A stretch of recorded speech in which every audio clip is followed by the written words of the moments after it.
থেকে শুরু করে যতগুলি আন্তর্জাতিক সংস্থার পরিসংখ্যান, সেই পরিসংখ্যান বলে যে সেই 1 কোটি শরণার্থীর মধ্যে 70% হচ্ছে হিন্দুরা, যাদের বাড়িঘর ধ্বংস হয়েছে, লুটপাট হয়েছে, নির্যাতিত হয়েছে। অথচ স্বাধীনতার ৫৫ বছর পরেও বাঙালি জনগোষ্ঠীর এই বৃহৎ অংশ শুধু ধর্মীয় পরিচয়ের কারণে তার প্রাপ্য মর্যাদা পায়নি। বাংলাদেশের স্বাধীনতার পরে আমরা বিগত সরকারকে দেখেছি, আমরা ইতিহাসকে অবমূল্যায়ন পছন্দ করি না। স্বাধীন বাংলাদেশের যার দ্বারা স্বাধীনতা এসেছিল, সেই শেখ মুজিবুর রহমান ওনাকে শুধুমাত্র একক সম্মান প্রদর্শন করার জন্য প্রচেষ্টা করে। শহীদ তাজউদ্দিন, আপনার 4 জাতীয় নেতা মাওলানা ভাসানী এবং মনোরঞ্জন ধর, কমরেড মণি সিং থেকে শুরু করে অনেক অগণিত ব্যক্তির মূল্যায়ন হয় নাই। এবং সেই ধারাবাহিকতা আজ পর্যন্ত বলবৎ রয়েছে। যে সমস্ত 9 জন শহীদ হয়েছে তাদের নামে স্মৃতি ফাউন্ডেশন বলেন, সরকার বলেন, আজ পর্যন্ত কোন দৃষ্টান্তমূলক পদক্ষেপ গ্রহণ করে নাই।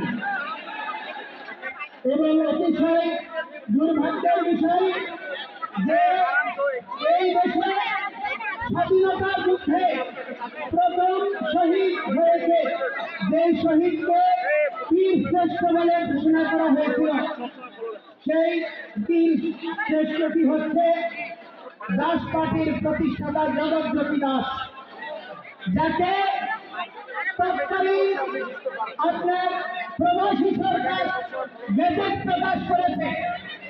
আকাশবাণী, স্বাধীন বাংলাদেশের কেন্দ্র থেকে শুরু করে প্রতিটি সংবাদ মাধ্যম থেকে প্রথম বীরশ্রেষ্ঠ হিসেবে স্বীকৃতি দেওয়া হয়েছে। কিন্তু দেখা গেল কি, 72-এ এসে সরকার গঠন হওয়ার পরে শুধু হিন্দু অজুহাতে তাকে স্বীকৃতি দিতে হবে বলে কোন সেনাবাহিনী ছাড়া অন্য কোন সেক্টরের কাউকে আর বীরশ্রেষ্ঠ খেতাব দেওয়া হয়নি। এবং সেই জগৎজ্যোতি দাসের বীরশ্রেষ্ঠ খেতাব কেড়ে নেওয়া হয়েছে শুধুমাত্র হিন্দু হওয়ার অপরাধে। আজকে বাংলাদেশে যে নির্যাতন নিপীড়ন হচ্ছে 5 আগস্টের পরে এবং বিগত 53 বছর ধরে প্রতিটি সরকার যখন বিশ্ব মিডিয়া বিশ্বজুড়ে চিৎকার করে বাংলাদেশের মানুষ সোচ্চার হয়, বাংলাদেশের সংখ্যাগরিষ্ঠ জনগোষ্ঠী অসাম্প্রদায়িক ও অসাম্প্রদায়িক জনগোষ্ঠীর মাঝে বিভিন্ন গণতান্ত্রিক রাজনৈতিক দলগুলির মাঝে ভক্তি মেরে থাকা যেই সমস্ত উগ্রবাদীরা লুকিয়ে আছে তাদেরকে চিহ্নিত করার সুযোগ থাকার পরেও, তাদের দ্বারা নিপীড়ন নির্যাতন অবর্ণনীয়ভাবে হওয়ার পরেও দৃশ্যমান কোন পদক্ষেপ কোন সরকারই গ্রহণ করেনি।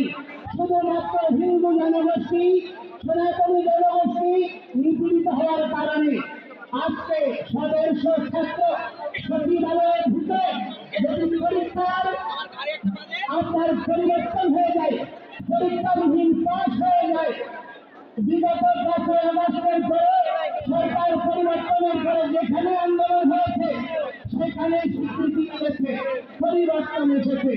কিন্তু আজকে 3 মাস হয়ে যাচ্ছে, দৃশ্যমান কোন অগ্রগতি তো নাই, বরঞ্চ প্রতিটি জায়গায় হিন্দু বাড়ি ঘরে এখনো লুটপাট, অগ্নিসংযোগ চলছে, এখনো চাঁদাবাজি চলছে, এখনো চাকরির ছুটি চলছে। আপনার রংপুরে গত 1 সপ্তাহের মধ্যে আমরা চাকরির ছুটি হয়েছে প্রশাসনের উপস্থিতিতে। অতিশয় দুর্ভাগ্যের বিষয়, এই অবস্থা অপরিবর্তিতভাবে চলতে আছে। তার কারণটা কি? তার কারণটা হচ্ছে এই উগ্রবাদী গোষ্ঠীর মধ্যে সঙ্গে সরকারের একটি অংশ, রাজনৈতিক একটি অংশ এবং এই উগ্রবাদী গোষ্ঠী সম্মিলিতভাবে এই বাংলাদেশ থেকে সনাতনী সংখ্যালঘু জনগোষ্ঠীকে উচ্ছেদ করার প্রচেষ্টা চালাচ্ছে। আমরা এই ভূমির ভূমিপুত্র কোন অবস্থা কাউকে ছিঁড়ে ফেলা যাবে না। আমরা মুঘল নেই, আমরা ওলন্দাজ নেই, আমরা ফরাসি নেই, আমরা ব্রিটিশ নেই, আমরা উনিয়াসী নেই। আমরা এই বঙ্গ যিনি জগন্নাথ মহারাজের পুত্র, যিনি গণিত মহারাজের পুত্র, সেই বঙ্গ মহারাজ বঙ্গের নামাংশে যেই বঙ্গভূমি আমরা তার উত্তরাধিকার। আমাদের অধিকারকে অস্বীকার করার কোন প্রচেষ্টা সনাতনীরা মেনে নেবে না।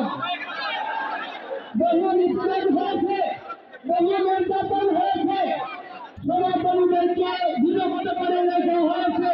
আওয়ামী লীগ নাই, বিএনপি নাই, জাতীয় পার্টি বিভিন্ন দলীয় প্রশ্নায় বিভক্ত করে রাখা হয়েছে। আজকে সেই সমস্ত দালালদেরকে আমরা সাবধান করে দিতে চাই। ঐক্যের সুবাতাস বয়ে বেড়াচ্ছে। এখানে কেউ বিরক্ত করতে চাইলে সে যে হোক তাকে আমরা ছিঁড়ে ফেলবো। বিরক্তকারীকে আর ফোন দেব না। আপনারা ফোন দেবেন, কোন অবস্থায় আমরা বিরক্ত হব না। ঐক্য পরিষদ, পূজা পরিষদ, জন্মাষ্টমী পরিষদ, বিদ্যার্থী, ইস্কন, যাদের হিন্দু মহাজোট, যত সংগঠন রয়েছে সব সংগঠন একীভূত হয়ে আজকে সম্মিলিত সেনাবাহিনী জাগরণ জোট হয়েছে। এই ঐক্যকে প্রতিহত করা যাবে না। এই অবস্থা দেখে আজকে তারা ভীত হয়ে গিয়েছে। প্রতিটি জায়গায় জায়গায় সাবোটেজ তৈরি করা হচ্ছে, ঘটনা প্রবাহের জন্য দেওয়া হচ্ছে। আজকে আপনার জলঢাকা, দিনাজপুর থেকে শুরু করে বিভিন্ন জায়গা থেকে আগত শত শত বাসকে চোখে আটকে রাখা হয়েছে, হামলা করা হয়েছে। দু তিনজন আমাদের আহত ভাইকে কিছুক্ষণ আগে পুলিশ কমিশনারের নেতৃত্বে রংপুর মেডিকেলে নিয়ে যাওয়া হয়েছে। তাদের অবস্থা আশঙ্কাজনক। অপরাধ কি? সনাতনী ঐক্যে যোগ দেওয়া। এই অপরাধে আজকে আমাদেরকে দলিত করার প্রচেষ্টা হচ্ছে। কোন ধরনের দৃঢ় প্রচেষ্টাকে আপনারা যদি প্রশ্রয় দান করেন, এই বাংলাদেশ সিরিয়া হবে, এই বাংলাদেশ ইরাক হবে, এই বাংলাদেশ লেবানন হবে, উপনিবেশিক শক্তির লীলাভূমি হবে। এই দেশে কোন সরকার, কোন রাজনৈতিক দল স্থায়ী ক্ষমতায় প্রবেশ করতে পারবেন না। বিদেশি শক্তি এখন পর্যন্ত বাংলাদেশের জায়গায় ক্ষমা দেওয়ার জন্য প্রচেষ্টা করছে। আমরা বাঙালি, আমরা বাংলাদেশি, আমরা জীবিত থাকতে আমাদের জননী জন্মভূমিষ্ঠ সর্বব্যাপী পরিবেশী, আমাদের মা এবং জন্মভূমি একই সমান। আমাদের মা যেমন আমাদের পুত্র, এই জন্মভূমি পুত্র আমাদের 1 ইঞ্চি ভূমিকে নিয়ে কাউকে আমরা ছিনিয়ে ফেলতে দেবে না।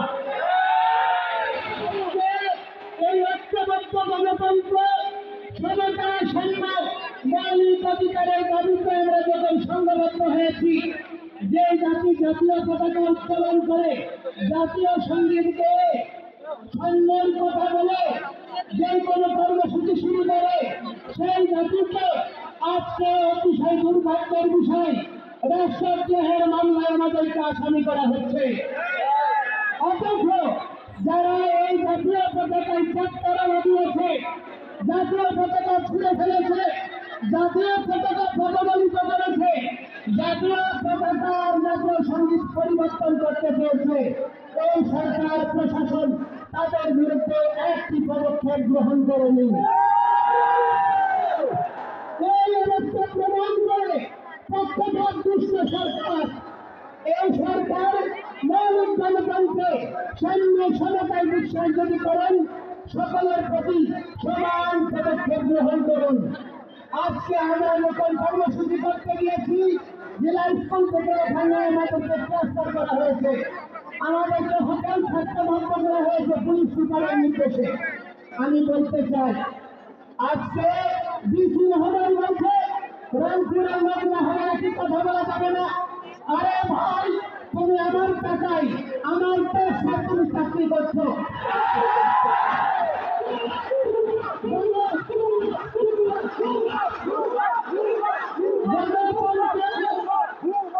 গণতন্ত্র আর সামনের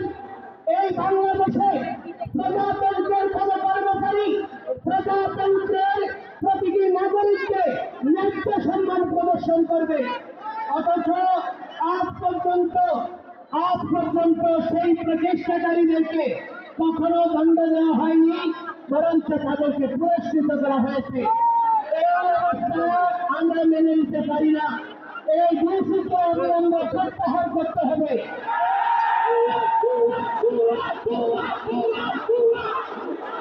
আমি বলতে চাই, আমি এই বৃহত্তর রংপুরের সেনাবাহিনীকে আমি কৃতজ্ঞতা জানাই, ধন্যবাদ জানাই। যেখানে যেখানে প্রতিবন্ধকতা হয়েছে তারা তৎক্ষণাৎ ব্যবস্থা নিয়েছে এবং তাদের ব্যবহার ছিল অত্যন্ত মার্জিত এবং সৌহার্দ্যপূর্ণ। অথচ আমরা সেনাবাহিনীর কাছে দাবি করব, সেনাবাহিনী বা প্রশাসনের যে একটি ক্ষুদ্র অংশ চট্টগ্রামে হাজারীবাগের ঘটনায় অনেক নিরীহ হিন্দুদেরকে নির্যাতন নিপীড়ন করেছে, বিচারপীঠ জাতীয় তদন্তের দ্বারা তাদের শাস্তি নিশ্চিত করে, যারা প্রকৃত অপরাধী তাদেরকে চিহ্নিত করে সেই সমস্ত ব্যবস্থার স্থায়ী নিরসন করা। আজকে এইখানে রংপুরে সমাবেশ হচ্ছে, এখানেও সামবেশ তৈরি করে হিন্দুদেরকে আক্রান্ত করার প্রচেষ্টা হতে পারে। আপনারা সকলে সাবধান থাকবেন। আমি আপনাদেরকে বলতে চাই, আমরা কোনো প্রহসন মেনে নেব না।